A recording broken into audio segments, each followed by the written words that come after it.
dhaloonni ammaan tanaa kunii fi dhaloonni abbootiin isaanii xiqqishoo adda fagaatanii aadaa isaa, aartii isaa, eenyummaa isaa guddisuudhaaf namoota kitaaba kataban kana kitaaba katabuu irratti hedduu xiyyeeffannaa nama dura hin kennamne namni keenya ammaan tana baree waa'ee keenya barreessuu jalqabee uummanni immoo wanni seenaa ta'uu, wanni ragaa ta'uu, wanni namni gartee dhaloonni hegeree waan uummanni kun ta'e irraa barattu waan barreeffamee kaa'ame kana malee haasawni gartee lafarratti guuttatte haasawni miti. bakki itti eebbisuudhaaf deemnu magaalaa Harar yookaan Adarree Biyyoodhaa galma waajjira bulchiinsa godina Harargee Bahaa magaalaa Hararitti sabtii dhufte yookaan immoo akka lakkoofsa warra Habashaatti muddee 25 bara 2018 yookaan immoo Jaanuwaarii 3 jechuudha faranjiitti. Calleen irraa cittee Adaree keessatti galeetiin hidhadha aanaa koo keessatti jenni barnoota waan argattu caalaa waan kannaadhaan argattu jeetiin amanan.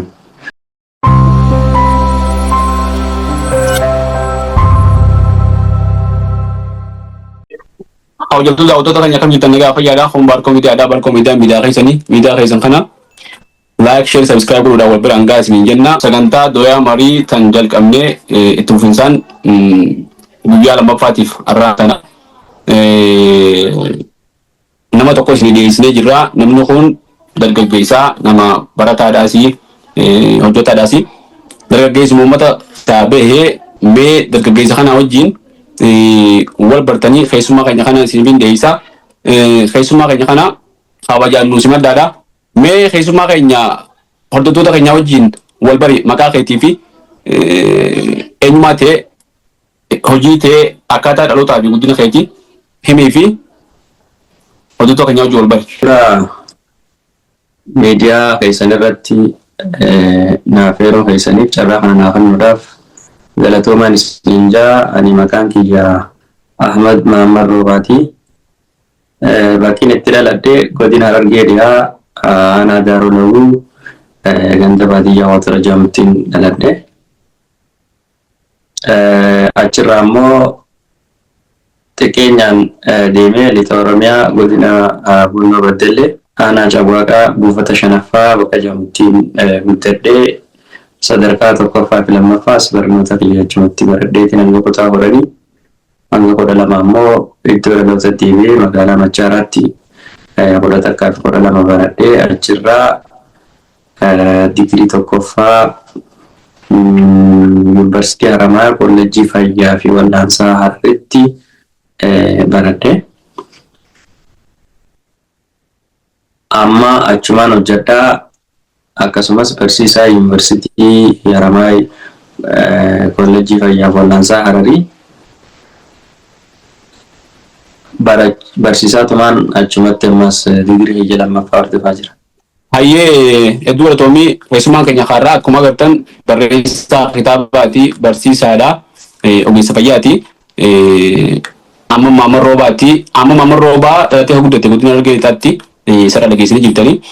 Mee gara gaaffii teenyatti dabarree gartee turtii waa'ee kitaabaa godhuun duratti amma Mahammad amalli isaa nama akkamii nama wanni inni jaalatu fakkeenyaaf nama dubbachuu jaalatu jira, dubbisuu jaalatu jira, dhaggeeffachuu jaalatu jira. Nama gartee gaafa ijoollummaatti maal jaalachaa turte ammoo maal jaalatta waan jirraa xiqqishu nu tuqi. Taatee ani ijoollee baadiyyaati.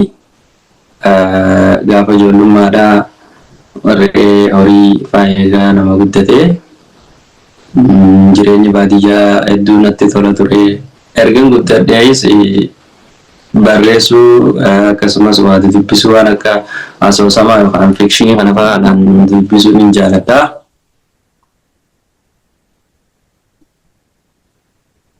Waan akka muubii kanas ni ilaalla. Muubii ilaaltaa asoosama dubbisuu jaalatta jechuun waan dubbiftu keessaa dubbisuu jaalatta. Hayyee hedduu galatoomii akka ijoollee baadiyyaa takkatti gaafa ijoolleedhaa tapha ijoollee tapha ta'eetii yaada. Tapha ijoollee san keessaa kan hundara feetu yookaan immoo kan yaadannoo itti qabdu ni jira. Tapha ijoollee hedduu taphanne gaa'ii ati kan hin haalaan jaaladhu fi irraa hin banne ammallee waan jiru sawwaa shangitoo fa'aa Ayyee. taphachaa ture hiriyoota wajjin. Ayyee duba egaa amma Maammoon Roobaa ammaan dura dhalataa tokko dargaggeessa Oromoo tokko ta'ee ogeessa fayyaatiis ta'ee yookaan immoo barsiisaa yuunivarsiitii ta'ee beekama. Amma booda immoo egaa kitaaba na barreessee piroofaayila kee hoggaa gartee namni tokko kaasu barreessaa kitaaba kanaa jedhamteeti maqaan kee dhaawama. Mee kitaaba kee mata dureen isaa callee gittee jaa kitaaba kanaanis laaleetiin yeroo maxxansiisuuf deemtutti laalee yaadallee kan jira. Kitaabni hedduu bareedaadha. Kitaaba gartee aan barreessuudhaaf yaada qabnu dura barreessite sammuu dandeenya dhiise. Kitaaba gartee ilmaan baadiyyaa tokko dhalatee namni baadiyyaa guddate tokko keessatti farku dhalatee guddachuu qofaa miti eeguu deddeebootaas waan ilma baadiyyaa tokko qunnamu hedduu keessatti farku. Mee kitaaba kana maqaan isaa callee cittee jedha. Callee cittee jechuun maaliif filatte Ahmad? Callee cittee kana wanni irraa filadhe haaluma keenya kana laaleetiin hawaasummaanis haa ta'uu diinagdeedhaan roga biraatiin illee haala nu mudate haala dhaloota ammaan tanaa kana mudate ilaaleetumaan xiqqishoo waan seenaa duraan qabnu wajjin wal bira qabee hogguu laalu dhaloonni ammaan tanaa kun fi dhaloonni abbootiin isaanii xiqqishoo adda fagaatanii dhaloonni ammaa kun gargar karaa hundaanuu faffaca'anii kanarra dhaabbadheetumaan waan dhaloonni qabu keessatti if laalu jee maqaa kanatti moggaase. Maqaan kun haala amma keessa jiru kana ni ibsa ji'ee akka kiyyatti waan natti mul'ateef maqaa kanatti moggaase. Ayyee hedduu gaarii callee cittee jetteeni haala nuti keessa jirru haala gartee Oromoon keessa jiru dargaggoonni keenya keessa jiru daa'imman keenya keessa lallaalteeti dhugaa keeti. Mee gama hiika isaatti argamu afaan Oromoo keessatti aadaa Oromoo keessatti Oromoo hunda biratti taatee fi Harargee qofa biratti taatee hin beeku malee aadaa Oromoo keessatti callee jira. Calleen tun gosa adda addaa jira. Callee jechuun maal jechuudha? Kitaaba kana keessatti yoo hiiktee jiraatte ce'isa argatan yommuu hiikuu baatte callee jechuun waan akkam akka taate osoo xiqqishuu gabaabsee nuti ta'een fedha. Tacittee jechuu fi callee taanii fi tacittee hoo garaagarummaan si maali? Maal jechuu akka taate xiqqishuu osoo nuti ta'een barbaada. As keessatti hiika dhokataa fi hiika ifa jiruus ni qabdi. Callee cittee kan jennuun kuni yoo hiika ifaa isaa kalaallu taate calleen faaya Oromoo hunda biratti ni beekamti. Calleen faaya shamarran yookaan immoo dubartoonni uffatanii mormatti kaayyatanii jechuudha. Faaya waan ittiin miidhaganirraayi. Isiin tun akkuma beekamu ni diramti. Diramteeti walitti dhuftee miidhagina kan argamsiisti tokkummaadhaan jechuudha. Tacittee jechuun ammoo tawwanni isiin itti diramteen san cittee jechuudha. Yoo cittee ni facaati mormara naman teessu miidhagina silaa haayataniif sanilleen ni dhabama yookiin immoo hin argamsiistu jechuudha. Kanaaf hiikni faasaa kana callee cittee jechuun yoo cittee ni facaati. Guuru lafaa guuru mudattii badus ni malti. Hiikni faasaa kana hiika dhokataa immoo kitaaba keessaa argachuu ni danda'an jeetiin yaada isaan amma bal'inaan osoo dubbistootaa biifne irra hojii. Ayyee hedduu galatoomii hiika akka bareedu nu kan ta'e hiika isaa ifaatii fi hiika dhokotaadha. Hiika ifaan akkana yoo taate calleen oguu jitte calleen irraa citte adaree keessatti galeetiin hidhadha aanaa koo keessatti jenii haawwan durguu weedduu weeddisan dhagaa guddanne calleen bakka malatti umaraa citullee waan tokko taate bakka malatti gusuraa citte callee san dirachuudhaaf ammoo aanaa kee yookaan fira kee keessatti dirattaa jechuun calleen nurraa cittee jirti nutuu callee cittatanii jirra ammoo diruudhaaf callee san aanaas barbaachisa calleen sun badullee dandeessi yoo deebistee dirtellee galtee yoo ammaas calleen takka keessaa deebitee calleen bakka sitti deebitu saniif callee kana yeroodhaan deebisanii dirachuu barbaachisaa jechuudha. sirri aanaa kiyya keessatti diradda jechuun dirachumaafuu akka gargaarsa nama barbaachisu waan erga takka cittee booda deebisanii firuu san namni dhuunfaa qoftii waan godhuu hin dandeenye akka ta'uttis ni akeekaaf oolummaan sanuu daarektii irra callee san qofa osoo hin ta'in wanti ergaa qaba. Ergaa qaba jechuun ayyee dubara toomi mee itti aansinee bu'aa ba'iin akka barreessaa tokkotti si mudattee kitaaba kana barreessuudhaaf kitaabileen dubbistee isa kaasillee jiraachuu mala yookaan ammoo kitaabilee dubbistee keessaa roga gartee dhaawwa banaa jiru jettee yaaddee saniin eegalta ta'a yookaan ammoo waa'ee keenya kana si dhagaamtee waan kana kitaabilee keessatti arguu dadhabdee yoon hin gartee kan barreessuu jettee barreessite wanni kana jeef ogummaan keetii fi gartee kitaabni barreessite ogummaa fayyaatii wanni barattee waa'ee fayyaan barreessine wanni barreessite gartee waa'ee hawaasummaa hedduu keessa qaba. Jiruuf jireenya uummata bahaa Oromiyaa Harargee kana guutuu isaatti keessaa qaba. Kanaaf mudannoon yeroo barreessitutti si mudatee wilaata addaa takka nuuf himta yookaan ammoo bu'aa ba'ummaan gartee kitaaba barreessituu hin qabdu. Ta'ee barreessitee booda anuun hin beeka hedduu walxaxaadha. Sanis amma tokko nuti himta. Mee bu'aa ba'ii yookaan mudannoo addaa kitaaba barreessituu si mudattee jiraatte nu kaasi. Tolee bu'aa ba'iin hedduu ulfaataadha maaliifi uummanni keenya kun haalli amma nuti keessa jirru waa barreessuudhaafis haa ta'u waa dubbisuudhaaf baratamaa miti uummata keenya keessatti. Kanaaf waan hin baratamin kana gisee hawaasatti hin baatu chaalenjii hedduu si mudachuu ni mala akkasumaanis chaalenjoota hedduu bu'aa ba'ii hedduun na mudatee jira. Kitaaba kana haalan itti eegale yoo qaabne akkuma ati jette haaluma uummanni keenya keessa jiru haaluma nuti keessa jirru kanaatiitu natti dhagahame akkaan bifa aartii kanaatiin ibsadhuuf na kaase. Gaana aartiidhaan waa ibsachuun beekamaadha keessattuu katabaa kanatti aartiidhaan ibsachuun haala keessa jirtu ibsachuun waan baratamaadha. Anis akkasumatti uumama keenya kanaatiitu na kakaase. Bifa kanaan kaa'uudhaaf ammoo barnootaan waan hin argadde osoo hin ta'in kanaadha jeetii yaada. Akkuma kanaan dura bakka biraatti illee dubbadhe aartiin tun barnootaan waan argattu caalaa waan kanaadhaan argattu jeetiin amanan.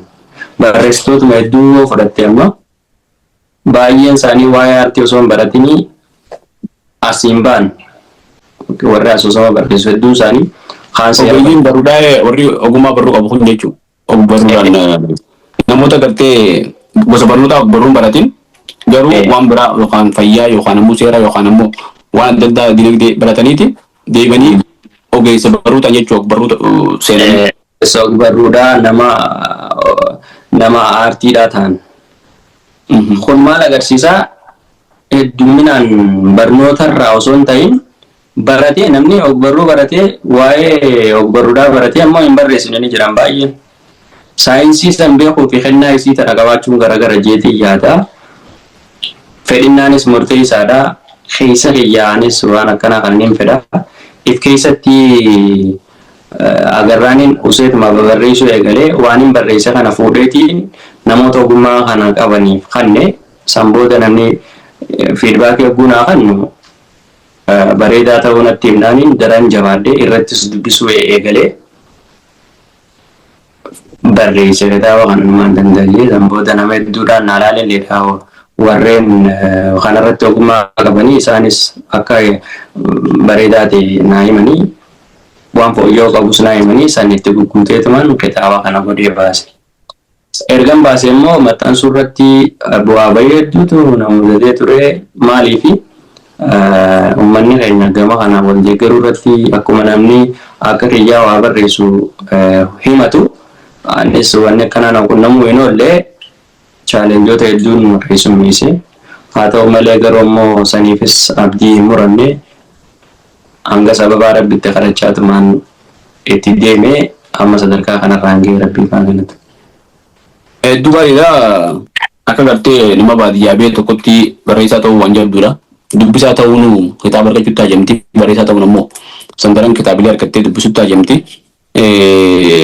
Ogummaan ogbarruudha ammoo ogbarruu keessaafuu asoosama jechuun ogummaa adda gaafata. Yaada uumtee taatota uumtee gartee yeroo isaatii fi bakka isaa uumtee yoomeessa isaatii fi waa hedduu qaba ogummaaf dandeesse qaba. Waan san hundaan guuttee kuultee kitaaba kee dubbiseetiin jira akka ajaa'ibaatti kuultee qabiyyee isaallee akka ajaa'ibaatti tolchite. Mee asumaan gamaa qabiyyee kitaabichaatti haa dabarru. Qabiyyeen kitaabichaa mee fakkeenyaaf akkaan dubbisetti qabiyyeen kitaabichaa hedduu qabiyyee gartee inni qabu keessaa hawaasa keenya ni ibsa jee yaaddu mee qabiyyee kan faala nuu tuqiiti akka gartee dubbistoonni keenya kun kaka'umsa harkatanii kitaaba dubbisuudhaaf kitaaba kana dubbisan mee qabiyyeen isa keessa jiru qabiyyeen hammatamte maal fa'aadha wantoota gartee barbaachisoo akka dubbisan godhu jechuudha. Taatee galatoomii kitaaba kana keessatti kitaabni kun xiqqaadha. Wala 200 fi wayii hanga gara 800 siqu qaba. Kana keessatti garuu immoo waa'ee keenyaa hammaan hanga umrii jiraate tana keessatti fi waan inni dubbisarraa fi kanarraa waan walitti qabee waan hawaasa kana ibsa hanga ta'e takka hanga hubannoo kiyyaa kaa'ee waa hedduudha. Ijoon immoo kan inni asirratti carraa kanaan tokko barbaadu waa'ee afoola. Amma yeroo ammaan tana kana Oromoon akkuma waliigalattu afoolaan beekamtuudha. Afoolonni kun ammoo yeroo ammaan tanaa kana dhalootatti dabruu irratti duraan afaaniin dabraa ture akkuma afoola oguu jennu.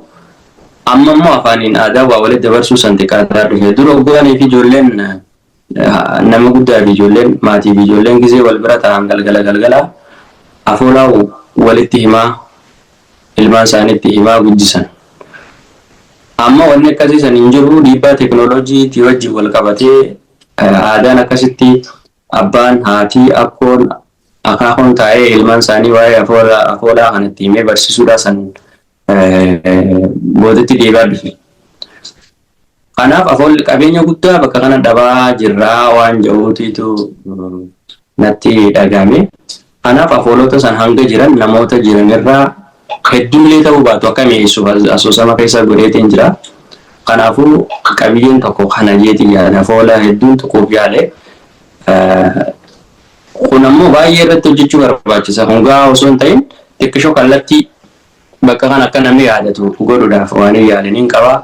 Kabiraa immoo rakkoo akka Oromiyaatti akkasuma keessattuu Oromiyaa kanatti beekamaa ta'e rakkoo godhan seeraan alaa tokkoof yaale. Dargaggootaa fi shamarran naannaa kana baay'een karaa seeraan alaatiin biyyaa bahu jireenya biyya tanarra fooyya'aa barbaacha deemaniiti gaagama hedduudhaaf saaxilaman rakkoodhaaf karaa kanarratti wanni isaan mudatu hedduun ni jira. Sababa kanaatiin namoota hedduu haxiinsammuus miidhaman akkasumas lubbuullee itti dhaban hedduun karaa keenya kana ni jiru. Isaan kanas waa'ee kanaatis akka namni hubannaa sirrii akkatuuf seenaa isaa keessa galchee taatota itti uume jechuudha. Akka dargaggootaa fi shamarran waa'ee kanarratti hubannaa qabaataniif yaalii godheetiin jira. Kabiraa biyyuma keessattuu haala ji'oogiraafii naannaa kanaa wajjin wal qabatee fakkeenyaaf baay'ee Oromiyaa yookaan immoo Harargeen tun uummanni isii baay'ee waggaa irraa ni dabala. Lafti isii ammoo Oromiyaa keessaa lafa xiqqishoo dhiphataadha. Lafa gaarreen qabu, lafa dhagaa baay'ee heddummaattu. Uummanni naannaa kanaa immoo baay'een akkuma injii barnootaanis bakka birootii hojiyyoonii fi wal bira qabnee ilaalu taate hin baratanii. Kanaafuu diinagdeen isaanii qonna irratti hundaa'a. Lafti isaanii xiqqaadhaa isaan ammoo ni baay'atanii. Sababa kanarraa kan ka'e akkasumas rakkoon haala qilleensaatii wajjin wal qabatee roobninis gahaan jiraachuu dhabuu irraadhaan rooba waan eeggannuuf jechuudha. Kana wajjin wal qabatee biyyuma keessa sossoo'uunis ni jira. Oromiyaa keessa sossoo'uunis ni jira. Amma bara 1996 gaafa akka lakkoofsa warra Habashaa kanatti 96-95 gaafa isaan xiqqaan ture. Harargee kana keessa bakka biraa godinaalee Oromiyaa kana keessa bakka hedduu uummanni keenya kun sossoo'ee jira. Kanas keessatti kaase.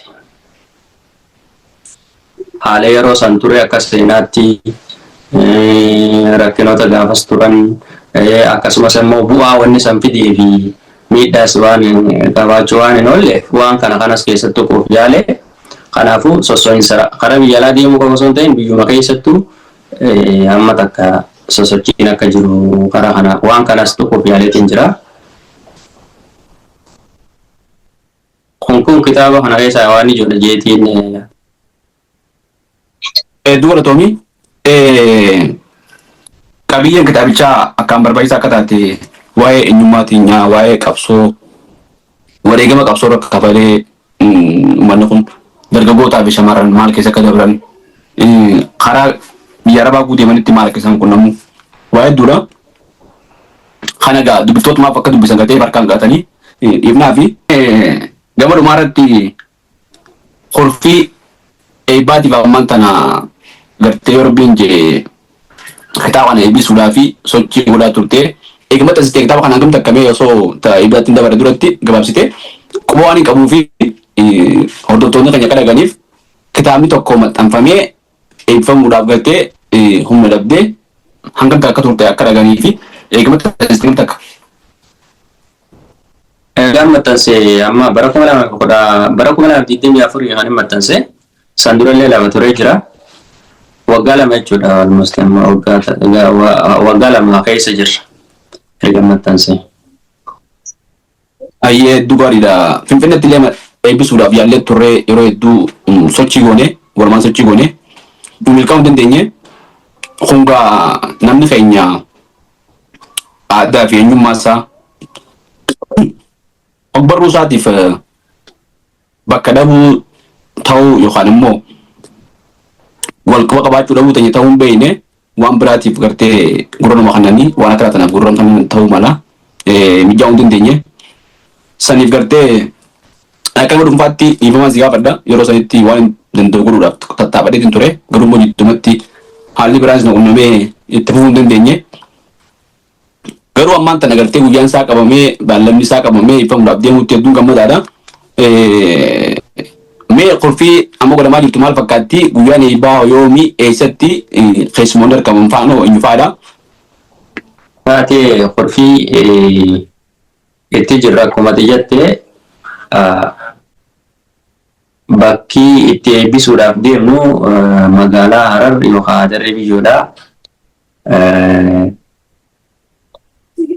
Galma waajjira bulchiinsa godina Harargee bahaa magaalaa Hararitti argamutti kan eebbisuu deemnu sabtii dhuftu yookaan immoo akka lakkoofsa warra Habashaatti muddee 25 bara 2018 yookaan immoo Jaanuwaarii 3 jechuudha bara 2016 akka faranjiitti.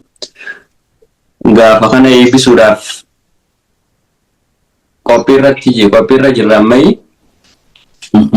Qophii kanarratti illee uummanni bal'aan akkasumas hooggantoonni mootummaa kan godina Harargee bahaa fi naannoo Hararii akkasumas Harargee lixaa Dirree Dhawaa magaalaa Dirree Dhawaa isaanis kun hundi ni argamu jennee abdiidhaan eegu jirra. Afeerreesi abbootiin gadaa haadholiin siinqee hayyoonni yuunivarsiitii Haramaayaa walumaa galatti bakka hirmaattonni garaagaraa argamanitti qophiin tun gaafa sabtiidhaanii geggeeffamti jenneeti kan eenyu jechuudha yoo rabbiin jedhu. Guyyaa sabtiidhaa sabtii fuuldura keenyaa kana guyyaa sabtiidhaa Januwaarii 3 akka lakkoofsa Awurooppaatti bara 2026 bara Hareerratti kitaaba kana eebbisuuf deema. iddoon ammoo galma bulchiinsa godina Harargee Bahaati namni hin beekne yoo jiraate haa wal gaafatu. Uummanni keenya ogbarruusaa, aadaasaa, aartiisaa, eenyummaasaa guddisuudhaaf namoota kitaaba kataban kana kitaaba katabuu irratti hedduu xiyyeeffannaa nama dura hin kennamne namni keenya ammaan tana baree waa'ee keenya barreessuu jalqabee uummanni immoo wanni seenaa ta'uu, wanni ragaa ta'uu, wanni namni gartee dhaloonni hegeree waan uummanni kun ta'e irraa baratu waan barreeffamee kaa'ame kana malee haasawni gartee lafarratti guuttatte haasawni miti. Kanaaf guyyaa kana obboleessa keenya kana bu'aa bahii keessa dabreetii kitaaba kana maxxansuudhaaf hedduu qabsoo hedduu godhanii maxxansee isin biraan ga'uudhaaf guyyaa qabatee eebaaf sagantaan isin eeguu jirti. Guyyaa kana hundi keessanuu irraa hin hafinaadha. Uummata isaa malee nama biraan qabu dargaggoonni keenya wal jaartanii shamarran keenya abbootiin gadaa haawwan darasoonni haadholiin siiqqee warri bulchiinsa keessa jirtan aanota garagaraarraa kan isin bijoon namoota erguudhaan waan gumaataallee qabatanii kitaaba kana akka eebbiftan abdii isin irraa qabna nuti kan isin dhaabannaa mee dhumarratti akka barreessaa tokkootti dirqama sirraa eeggamu kitaaba barreessuudha malee maxxansuu fi raabsuu kanallee miti. Kun waan uummataa waan taateef jechuudha. Ati immoo dirqama baateetti kitaaba kana maxxansuu fi sagantaa akkatti qabsaa'aa turte qubaan qabaa maxxansitee deebitee kitaaba kana harkisi qallachuu wajjin waan gootuu saayibban kee hojii namoota adda addaatti wajjin tattaafattee maxxansitee ammaas eebbaaf akkasuma tattaafachuu jirta. Mee uummata itti waan dhaammattu dhumarratti waan gartee eebbatan irraa sirraa hafuu hin qabneef uummanni kun waan dhaammattu takka itti dhaammadhuuti sanii sagantaa teektan walii galchina. Taate fayyaa ta'e atuu waan hin ansilaa jiru hunda fixxee ani wanniin wahumaatti jette waan irra deebi'e malee akkama sagantaa kanarratti argama. Warri affeerame hundi hawaasni bal'aan sagaleen teenyituun bira geesse hundi akka nama biraatiif illee fakkeenya ta'utti dargaggoonni hedduun fedhinnaa barreessuu qabanii fi dandeettii qaban baay'een jiraachuu malu. Sababootuma hawaasni yookaan immoo qaamni dhimma ilaallatu bira dhaabbachuu dhabuu faadhaan hamileen buute yookaan immoo na cinaan dhaabbatan fa'aa ji'ee kabiraa irratti harkee jechuudha. If duuba fa'aa deebuu malu wanni akkanaatis impaaktii akkanaatis qabaachuu waan maluuf sagantaan akkanaa kun uummanni bal'aan qaamni dhimma ilaallatu hundi sagantaa kana irratti argamanii sagantaa kana bareechanii nama biraa ka barreessullee akka baasan hin dhaamsa dhaamaaf. Ayyee hedduu galatoomii kabajatu daawwattoota keenyaa turtii barreessaa kitaaba callee cittee kitaaba callee barreessaa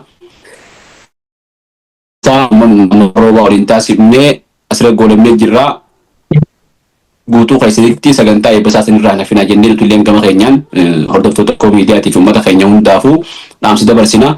Amma roobaa afeerraa teenya kabajjee baarkoo miidiyaa irra dhiyaattee miidiyaa keenya irratti yaada kennuu kennuudhaaf hedduu galatoomii maqaa hordoftoota keenyaatiin si galatoomfanna. Hedduu galatoomii siin jenna. Atis hedduu galatoomii miidiyaa kanarratti na affeertanii akkaan sagalee tana dabarfadhu gargaa kana dabarfadhu na godhuu keessaniif hedduu galatoomaa warri markoo miidiyaa fayyaadaa allama gala. Ayyee hedduu galatoomii. Hawli daawwattoota keenyaa isinis hedduu galatoomaadha. Viidiyoo keenya kana laayik, sabskiraayib godhaadha. Miidiyaa keessa kana waliin gahaa isin jenna. Hedduu galatooma.